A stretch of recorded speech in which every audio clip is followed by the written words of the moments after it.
kepada saya dan menyempatkan dirinya untuk saya sedikit menyampaikan materi tentang segitiga restitusi. Nah, di sini perkenalkan, saya Widya Ciprani, CGP Angkatan 11 dari SMP Lab School VIP UMJ Tangerang Selatan. Pada hari ini saya akan menyampaikan bahwa seorang guru yang baik itu harus memiliki kemampuan dalam mewujudkan budaya positif di sekolah. Kita selain kita memerintahkan, selain kita menginginkan anak-anak kita itu memiliki budaya positif di sekolah, kita sebagai guru juga harus lebih ada di depannya, yaitu mencontohkan.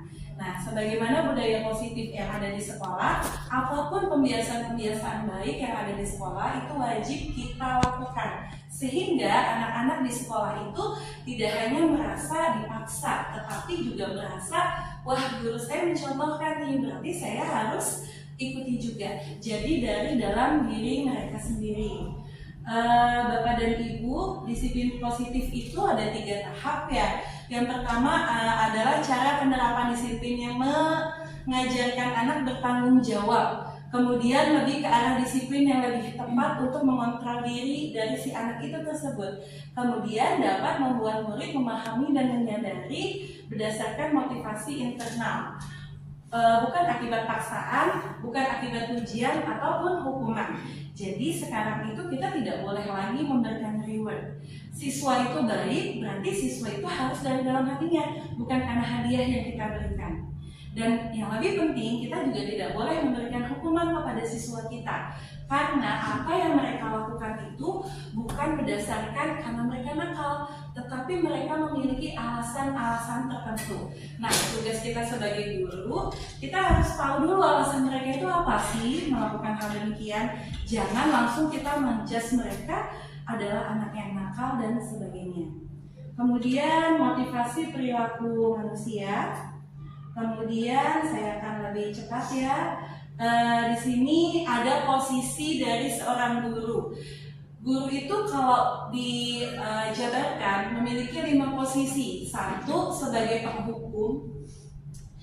Biasanya kalau sebagai penghukum, ketika kita melihat anak kita telat, kita udah pasti, dah lari kamu 10 kali lapangan gitu, tanpa mendengarkan alasan si anak itu telat dan kasus-kasus lainnya. Kemudian guru sebagai teman. Nah, ini banyak kita temui ya, di mana seorang guru itu bisa menjadi teman baik untuk siswanya supaya pembelajaran bisa berjalan dengan baik. Kan kalau sesama teman itu enak ya, tetapi ada plus dan juga ada minusnya.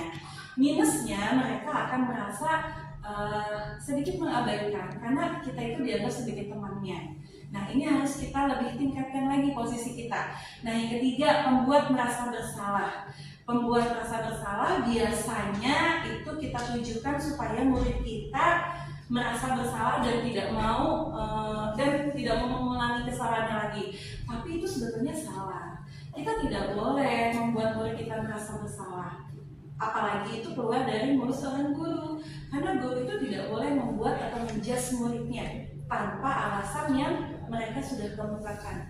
Selanjutnya sebagai pemantau. Jadi ada posisi guru itu cuma melihat aja. Nah, posisi yang paling sempurna dan yang harus kita terapkan dalam diri kita itu adalah yang terakhir, kita sebagai manajer. Kalau kita sebagai manajer, kita bisa menempatkan semua ini. Penghukum, tetapi penghukum dengan positif. Sebagai teman, ada waktu-waktu tertentu kita menyadarkan mereka dengan menyebutkan kesalahan. Kemudian pemantau dan juga manajer. Nah, manajer ini berarti kita harus bisa menempatkan mereka nih, posisi mereka itu sebagai apa dan mereka itu bisa berbuat apa gitu. Selanjutnya saya akan langsung masuk ke segitiga restitusi. Segitiga restitusi itu sebentar ya. Baik, Bapak dan Ibu, kita masuk ke restitusi. Jadi, apa sih restitusi itu? Ya, restitusi itu merupakan proses kolaboratif yang mengajarkan murid untuk mencari solusi atas masalah mereka dan membantu murid untuk berpikir. Nah, ingin menjadi seorang seperti apa yang mereka tuju dengan tujuan mulia dan juga bagaimana mereka memperlakukan orang lain. Ini menurut dosen tahun 2004. Jadi di segitiga restitusi kita itu bisa memerdekakan murid kita dalam berpikir, bertindak, bertujuan dan lain sebagainya. Kemudian ciri-ciri dari restitusi yang pertama belajar dari kesalahan. Yang kedua memperbaiki hubungan. Dan yang ketiga menawarkan, bukan memaksa. Yang keempat restitusi diri adalah cara terbaik. Dan yang kelima menuntun untuk melihat ke dalam diri. Keenam mencari kebutuhan dasar. Ketujuh berfokus pada karakter, bukan tindakan. Yang kedelapan berfokus pada solusi. Dan yang kesembilan mengembalikan murid yang berbuat salah pada kelompoknya. Jadi Bapak Ibu, ketika kita mendapatkan murid kita itu melakukan suatu kesalahan, kita tidak boleh langsung menghukumnya. Nah, kita gunakan cara dari segitiga restitusi ini. Sebentar saya akan tampilkan gambar dari segitiga restitusi. Nah, seperti ini ya. Jadi kita lihat dulu kesalahan anak, kemudian kita identifikasikan dulu kenapa mereka berbuat salah, kenapa mereka itu melakukan hal tersebut. Kemudian kita memvalidasi datanya. Ya, setelah kita mengetahui alasannya, baru kita menanyakan apa yang harus mereka lakukan ke depannya. Jadi seperti itu ya Bapak dan Bunda. Lanjut. Dalam proses menstabilkan identitas, guru itu harus bisa menyusun kata-kata, di mana kata-katanya itu bukan kata-kata yang menyusun. Nah, berbuat salah itu manusiawi, dan itu berbuat salah itu bukan suatu hal yang besar, itu manusiawi. Kemudian kita juga bisa bilang ke anak tersebut, tidak ada loh Pak, bisa memvalidasi, bisa menstabilkan identitas mereka. Kemudian bisa kita kasih contoh juga, Bapak Ibu juga pernah salah, kemudian juga kita pasti bisa menyelesaikan masalah ini loh dengan baik. Kemudian kalau kamu menyalahkan dirimu sendiri terus menerus, nanti itu akan mengakibatkan dirimu itu tidak menjadi manusia yang sukses. Kemudian, jadi ketika ada nih siswa kita yang telat datang ke sekolah, kemudian kita sebagai guru ketika kita menerapkan segitiga restitusi, kita nggak boleh langsung menghubungi si anak tersebut. Kita tanya dulu, Kak, kamu itu bisa datang jam segini kenapa? Kak, Bunda juga pernah loh telat datang ke sekolah. Jadi kita stabilkan dulu perasaannya. Udah, kita ada di penutup ya.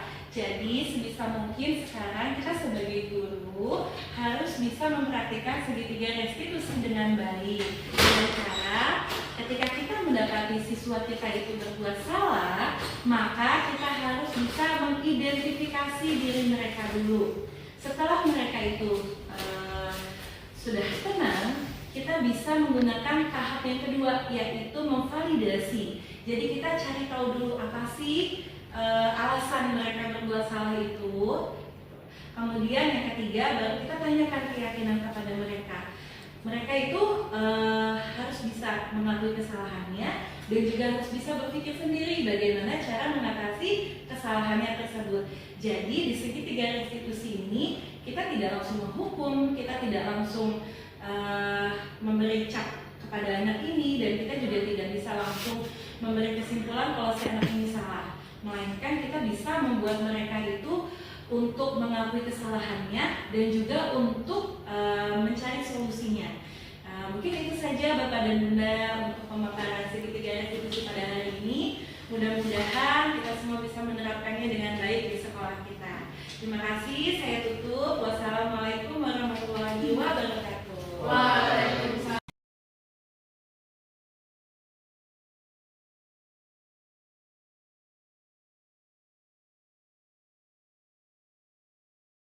Assalamualaikum warahmatullahi wabarakatuh. Waalaikumsalam warahmatullahi wabarakatuh. Selamat pagi teman-teman, apa kabar semuanya? Alhamdulillah luar biasa. Allahu Akbar. Baik, teman-teman, pada pagi hari ini sebelum kita mulai belajar, Bunda mau mengajak kalian untuk membuat keyakinan kelas. Keyakinan kelas itu sebetulnya sama dengan kesepakatan kelas ya yang sudah kita buat sebelumnya. Hanya saja ada sedikit perbedaan. Kalau keyakinan kelas artinya itu kita yakin. Kalau kita sudah yakin dan artinya kita itu harus menjalankannya. Akan ada suatu hal yang tidak enak di hati kita kalau kita tidak menjalankannya. Jadi seperti itu ya teman-teman ya.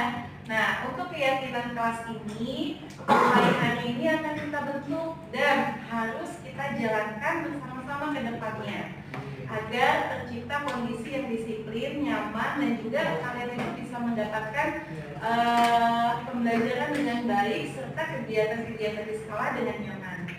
Baik, Bunda butuh pendapat. Nanti sekretaris ditulis ya keyakinan hasil pendapatnya teman-teman. Kemudian nanti boleh diketik dan ditempel di depan kelas kita. Oke, kira-kira siapa nih yang mau mengusulkan apa ya keyakinan kelas yang akan kita tuliskan di kelas kita? Oke, Andin. Membuang sampah pada tempatnya. Baik, membuang sampah pada tempatnya. Setuju yang lain? Setuju. Selanjutnya, siapa lagi yang punya pendapat? Oke, Rama. Menghormati dan mendengar orang yang berbicara di depan. Oke, setuju ya? Setuju. Nah, kita harus menghormati dan mendengarkan orang Gak lain kelihatan. ketika berbicara. Satu lagi deh, siapa ya? Mohon. Oke, ada dua. Tepat waktu dan disiplin. Baik, tepat waktu dan disiplin. Nah, ini peringatan nih bagi yang telat-telat nih. Setelah ini kalian harus tepat waktu dan disiplin. Yang baru datang, selanjutnya nanti harus tepat waktu ya. Oke. Baik teman-teman, karena sudah cukup ya, kita sudah buat 3 kesepakatan dan keyakinan kelas. Nanti silahkan ditulis dan ditempel di depan kelas kita. Dan yang paling penting itu kita jalankan. Ya, terima kasih semuanya. Bunda tutup. Wassalamualaikum warahmatullahi wabarakatuh. Waalaikumsalam.